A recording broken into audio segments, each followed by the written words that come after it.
हमने शहर को दी एक नई पहचान, हम हैं सिंघानिया बिल्डकॉन।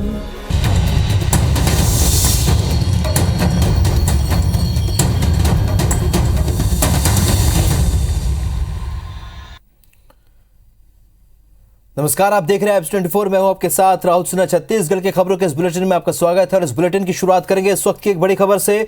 दंतेवाड़ा से बड़ी खबर, जहां नक्सलियों ने सरपंच की हत्या कर दी। हिरोली सरपंच जोगा कुंजाम की हत्या कर दी। धारदार हथियार से मौत के घाट उतार दिया। किरंदुल थाना इलाके का यह मामला है।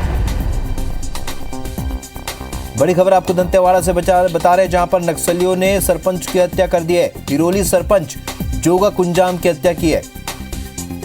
धारदार हथियार से मौत के घाट उतार दिया। किरंदुल थाना इलाके का यह मामला है। वेद प्रकाश हमारे सहयोगी इस वक्त इस खबर पर ज्यादा जानकारी के साथ जुड़ चुके हैं। वेद प्रकाश, क्यों की है हत्या, कोई जानकारी मिल पाई क्या? जी देखिए राहुल, शाम करीब ये 6 बजे की घटना है। किरंदुल थाना इलाके से ये करीब 8 से 9 किलोमीटर दूर है ये गांव। काफी सेंसिटिव एरिया माना जाता है। यहाँ जैसे जानकारी मिली है उसके मुताबिक मंगलवार को एक मेले का आयोजन किया गया था गांव में, और आज जो लोग देवी देवता मेले में पहुंचे थे उनकी विदाई होनी थी। लेकिन इसी बीच जबकि विदाई कार्यक्रम चल रहा था, नक्सली वहां आ धमके। करीब 20 से 25 नक्सलियों की संख्या बताई जा रही है। इन लोगों ने धारदार हथियार से जोगा कुंजामी सरपंच हिरोली का इसकी हत्या कर दी है। इस मामले में जब हमने एडिशनल एसपी जायसवाल से बात की थी, उन्होंने कहा कि इस तरह की सूचना हमारे पास लगातार आ रही है, लेकिन परिजन या किसी ग्रामीण द्वारा अब तक कोई रिपोर्ट दर्ज नहीं कराई गई है। फिलहाल पुलिस ये इंतजार कर रही है कि कोई भी रिपोर्ट दर्ज कराने पहुंचे परिजन, ताकि इस मामले की जांच शुरू की जा सके। क्योंकि ये सेंसिटिव एरिया है, बाद में ये भी संभव नहीं है कि वहां जाकर डेड बॉडी रिकवर करें। तो ऐसे में सुबह तक का इंतजार पुलिस को भी करना पड़ेगा, और उम्मीद यही जताई जा रही है कि सुबह ही परिजन इस मामले की रिपोर्ट दर्ज कराने के लिए किरंदुल थाने आएंगे। राहुल जी, वेद प्रकाश, जानकारी के लिए बहुत शुक्रिया। तो कुल मिलाकर दहशत फैलाने का फिलहाल उद्देश्य नजर आ रहा है, लेकिन अब तक जानकारी नहीं मिल पाई कि आखिरकार सरपंच की हत्या क्यों की गई है। दंतेवाड़ा से बड़ी खबर, जहां पर सरपंच की हत्या नक्सलियों ने कर दी।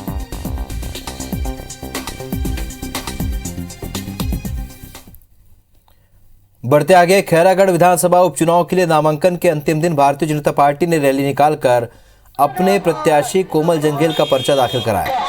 इस दौरान बीजेपी के राष्ट्रीय उपाध्यक्ष रमन सिंह सहित छत्तीसगढ़ प्रदेश भाजपा के पदाधिकारी रैली में शामिल हुए, और इस दौरान रमन सिंह ने प्रदेश की भूपेश बघेल सरकार को शराबबंदी, बेरोजगारी भत्ता और धान का बोनस सहित कई मुद्दों पर घेरा। रमन सिंह ने कहा कि ये माफिया राज से छत्तीसगढ़ मुक्ति चाहता है।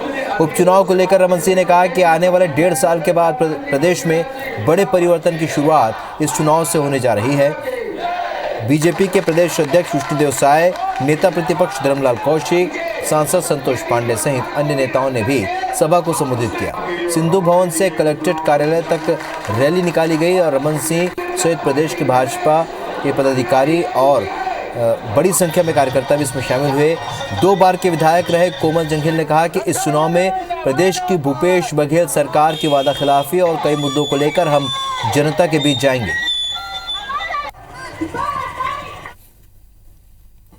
कहाँ कभी पंच रही है कि सरपंच रही है कि क्या है, उनके ही कार्यकर्ता पूछ रहे हैं कि ये प्रत्याशी कौन है। उनको बताने में 10 दिन लग जाएंगे। हमारा प्रत्याशी तो जन जन तक, गांव-गांव तक, आम आदमी तक गया हुआ आदमी, हर घर में बैठ के बात किया है, सुख दुख में शामिल हुआ है। इस बार अच्छे के साथ 3.5 साल में जो इन्होंने काम किए हैं उसका हिसाब किताब छत्तीसगढ़ की जनता रखेगी। भारतीय जनता पार्टी के प्रत्याशी श्री कोमल जंघेल जी हैं। आने वाला 12 अप्रैल को यहाँ की जनता भारतीय जनता पार्टी के कमल फूल पर अपना बहुमूल्य वोट देकर श्री कोमल जंघेल जी को फिर से एक बार विधायक के रूप में चुनेगी। भारतीय जनता पार्टी ने मुझ पर विश्वास किया है और 5वीं बार खैरागढ़ विधानसभा के लिए मुझे प्रत्याशी बनाया है, और मैं विश्वास दिलाता हूं सबको, भारतीय जनता पार्टी के वरिष्ठ नेताओं को, कि हमने भारतीय जनता पार्टी कार्यकर्ताओं के माध्यम से, उनके ताकत से खैरागढ़ विधानसभा हम उपचुनाव जीतेंगे। खैरागढ़ विधानसभा उपचुनाव के लिए आज जनता कांग्रेस छत्तीसगढ़ के प्रत्याशी अधिवक्ता नरेंद्र सोनी ने अपना नामांकन दाखिल किया। इस दौरान अमित जोगी, धर्मजीत सिंह और रेणु जोगी समेत पार्टी के कई नेता और कार्यकर्ता शामिल रहे।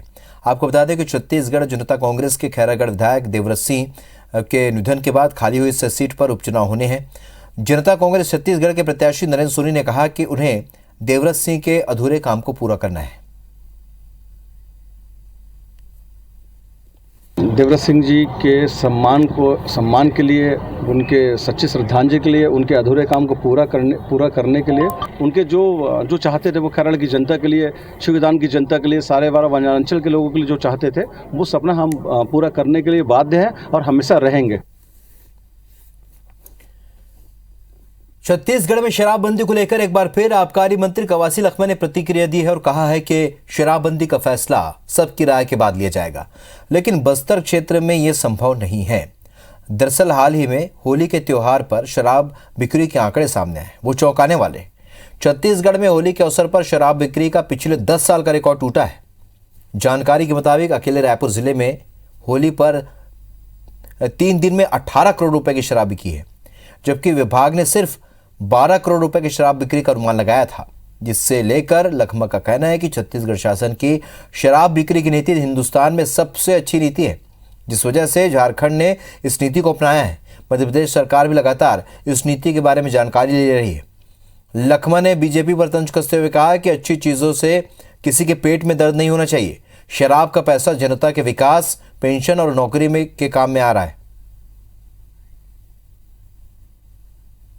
हमारा शराब नीति हिंदुस्तान में अच्छा नीति बना है। इसी के कारण हमारे पड़ोसी राज्य झारखंड हमारा नीति को अपना रहा है। मध्य प्रदेश सरकार हमारे अधिकारी लोग से लगातार संपर्क में है। तो हम लोग अच्छा नीति होने से, अच्छा काम होने से किसी को पेट दर्द नहीं होना चाहिए। छत्तीसगढ़ में बीजेपी कांग्रेस नेताओं के जबानी हमले जारी है। रायपुर में आबकारी मंत्री कवासी लखमा ने पूर्व सीएम रमन सिंह के बेरोजगारी भत्ते वाले बयान पर तंज कसा है। उन्होंने कहा कि दिल्ली में उन्हें कोई नहीं पूछ रहा, उनकी प्रभारी भी उन्हें नहीं पूछ रही। वे बस्तर जाती तो हैं, लेकिन उन्हें लेकर नहीं जाती। रमन सिंह बहुत पुराना चेहरा हो गए हैं और पुराने चेहरे को लोग पसंद नहीं कर रहे। वहीं खैरागढ़ उपचुनाव में बीजेपी प्रत्याशी कोमल जंघेल को लेकर भी लखमा ने तंज कसते हुए कहा कि बीजेपी के पास नए चेहरे नहीं हैं, इसलिए वो कोमल जंघेल जैसे घिसे पिटे व्यक्ति को प्रत्याशी बनाया है। डी पुरंदेश्वरी बनी है, उस समय से इन लोगों का पूछताछ खत्म हुआ। रमन सिंह ने खाली तन कसने का बच्चा है, उनका दिल्ली में कोई पूछ रहा है ना, वो उसका प्रभारी पूछ रहा है। बस्तर जा रहा है तो इनको लेके नहीं जा रहा है। छत्तीसगढ़ राज्य महिला आयोग मुख्यमंत्री महतारी न्याय रथ के जरिए प्रदेश की हर महिला को न्याय दिलाएगा। मुख्यमंत्री भूपेश बघेल जल्द ही इस योजना को लॉन्च करेंगे। राज्य महिला आयोग के 21वें स्थापना दिवस पर आयोग के अध्यक्ष किरणमयी नायक ने कहा कि आयोग में फंड नहीं है, लेकिन डीएमएफ फंड से महती योजना की शुरुआत की जाएगी। दुर्ग और कांकेर में इस योजना के लिए आयोग को 15 लाख रुपए मिले हैं। उन्होंने कहा कि महिला आयोग पर महिलाओं का विश्वास बढ़ा है। 105 दिन की जनसुनवाई में 667 प्रकरण सुलझाए गए हैं। महिला आयोग में मेरा कार्यकाल 21 महीने का हुआ है और आज 24 मार्च को हमारा महिला आयोग छत्तीसगढ़ में 21 वर्ष का हो गया है। और इस 21 माह के कार्यकाल में हमने पूरे छत्तीसगढ़ का लगभग 2 से 3 बार दौरा किया है और 105 जन सुनवाइयां हुई हैं, जिनमें 2204 मामलों की सुनवाई हमने की है। 674 मामले नस्तीबद्ध हुए हैं। निलंबित आईपीएस जीपी सिंह की जमानत याचिका पर गुरुवार को सुप्रीम सुनवाई हुई। Chief justice of India NV Ramana और कृष्ण मुरारी की बेंच ने अंतरिम जमानत याचिका पर सुनवाई की। बेंच ने जीपी सिंह की याचिका स्वीकार करते हुए छत्तीसगढ़ शासन को नोटिस जारी कर जवाब मांगा है। मामले की पैरवी सुप्रीम कोर्ट के सीनियर अधिवक्ता कपिल सिब्बल और उनके साथी अधिवक्ता आशुतोष पांडे, अभिनव श्रीवास्तव, हिमांशु सिन्हा ने की। अधिवक्ताओं ने कोर्ट को बताया कि जीपी सिंह पिछले 70 दिन से न्यायिक हिरासत में है। मामले की विवेचना पूरी हो गई है। ऐसी स्थिति में उन्हें जमानत का लाभ दिया जाना चाहिए। राज्य शासन के नोटिस के जवाब आने के बाद सुप्रीम कोर्ट में जल्द अंतिम सुनवाई होगी।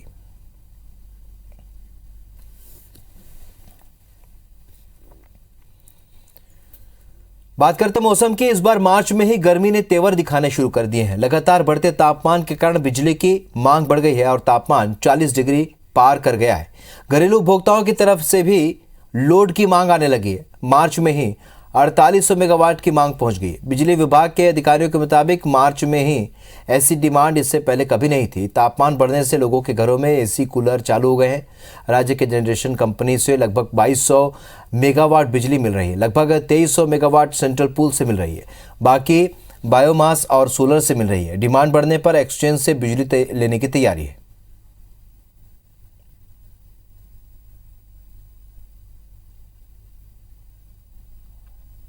फसलों का सीजन भी चल रहा है और साथ में गर्मी को देखते हुए घरों में और दुकानों में जो एसी लगे हैं या पंखे लगे हैं उनका भी लोड अचानक आ जाने के कारण 4800 मेगावाट करीब हमारा खपत बन रहा है।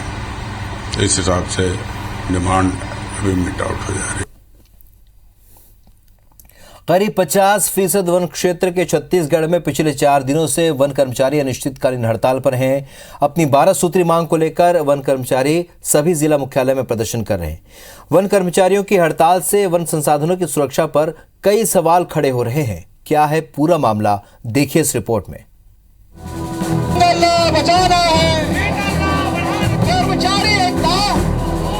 छत्तीसगढ़ वन कर्मचारी संघ के बैनर तले प्रदर्शन करते कर्मचारियों की ये वो तस्वीर है जिन पर वन संसाधनों और वन्य जीवों की सुरक्षा की अहम जिम्मेदारी है। प्रदेश के 28 जिला मुख्यालयों में अपनी 12 सूत्री मांग को लेकर इनका प्रदर्शन जारी है।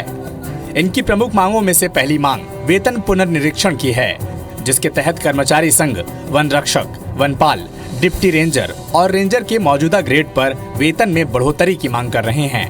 इसके अलावा नया सेटअप, महाराष्ट्र सरकार की तरह पौष्टिक आहार, वर्दी भत्ता के लिए 5000 रुपए, वनोपज संघ के काम के लिए 1 माह का अतिरिक्त वेतन, वनपाल के लिए 45 दिनों का प्रशिक्षण जैसी अन्य मांग भी की जा रही है। ये हमारा 12 सूत्रीय मांग है और बिल्कुल जायज मांगे हैं। आप जानते हैं वन विभाग के कर्मचारी जो है मैदानी अमला है 24 घंटे ड्यूटी करता है, तो उसको वेतनमान देने में क्या आपको दिक्कत है भाई? हमारा तो 2 बजे रात को भी अगर बीड में आग लगता है या चोरी होता है, घटना होता है, तो वही कर्मचारी जाके उसको करता है। हमारे वन कर्मी हड़ताल में बैठने से जो हाथी है वो गाँव की गलियों में घूम रहे हैं। यदि हमारे वन कर्मी हड़ताल में नहीं होते तो हाथी को सुरक्षित तरीके से वहाँ से निकाल लिया जाता। राजनांदगांव, जगदलपुर समेत प्रदेश के कई हिस्सों में जंगलों में आग लगने की खबर सामने आई है।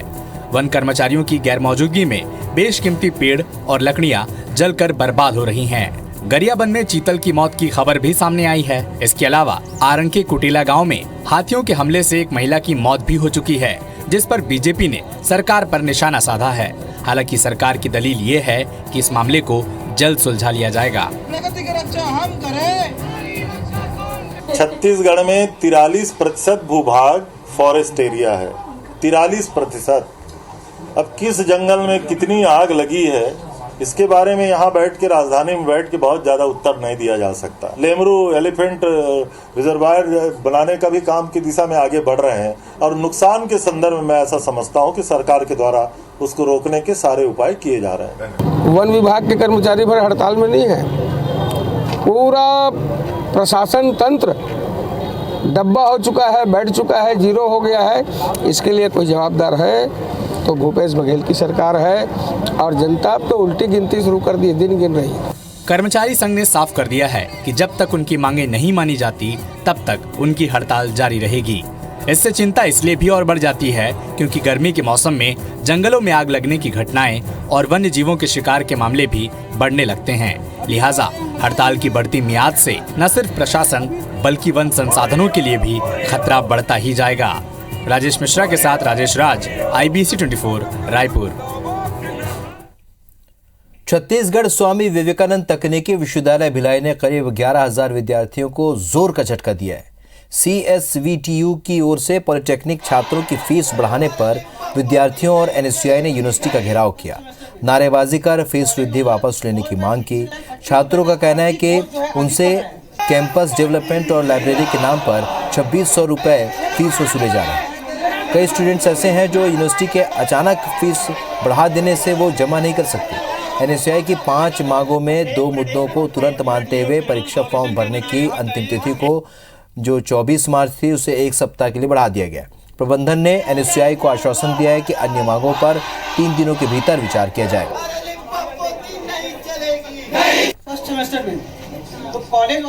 यूनिवर्सिटी द्वारा हाल में ही फीस में जरूरत से ज़्यादा वृद्धि की गई है। वह छात्रों को बहुत कम समय फीस पढ़ाने के लिए दिया गया है। वह यूनिवर्सिटी डेवलपमेंट के नाम पे भी छात्रों से अवैध वसूली की जा रही है। इन्हीं सब मांगों को लेकर आज एनएसयूआई द्वारा व छात्रों द्वारा विश्वविद्यालय का घेराव किया गया। Development fees, student welfare fees, central library fees और ट्रेनिंग एंड प्लेसमेंट फीस।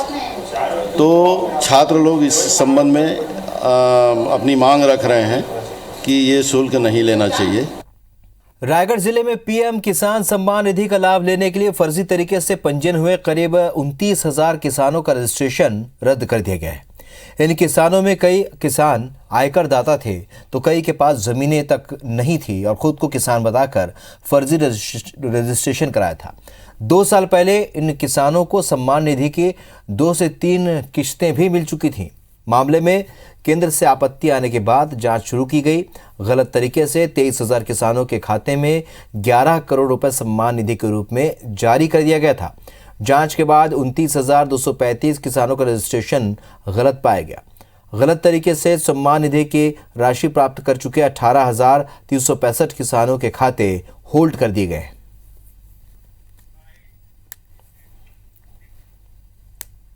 इसमें अनियमितता के कारण अच्छे किसान जो वास्तव में जिनको मिलना चाहिए उनको समय पर नहीं मिल पा रहा है। इतने किसानों का होल्ड कर दिया गया है और अभी रिकवरी के नाम पे भी आप 11 करोड़ रुपए का फर्जीवाड़ा हुआ है। तो मुझे ऐसा लगता है कि इसमें अधिकारियों की जिम्मेदारी तय होनी थी। और कई जगह फर्जीवाड़ा का शिकायत मिला था जिसके आधार पे जो है अभी EKYC जो है चल रही है। लगभग जो है 29,000 किसानों का जो है रजिस्ट्रेशन जो है रिजेक्ट किया गया है और उसमें जो आधार ऑथेंटिफिकेशन है उसके लिए 7,664 जो है किसानों को किया गया है। इसमें अभी जो है 18,000 किसानों का पेंडिंग चल रहा है जिसका अभी मतलब उसमें जांच चल रही है।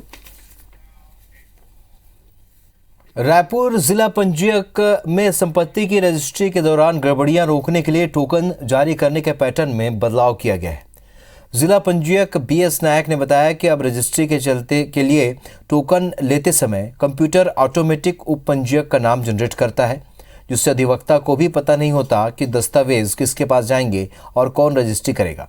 वहीं सिस्टम को अधिक से अधिक उपपंजीयक वाली जगहों पर सभी के पास काम का समान रूप से वितरण होता है, जिससे पक्षकार मनमानी नहीं कर पाता और प्रक्रिया भी पारदर्शी बनी रहती है। साथ ही नए सिस्टम से रजिस्ट्री के दौरान गड़बड़ी की शिकायतों में भारी कमी आई है।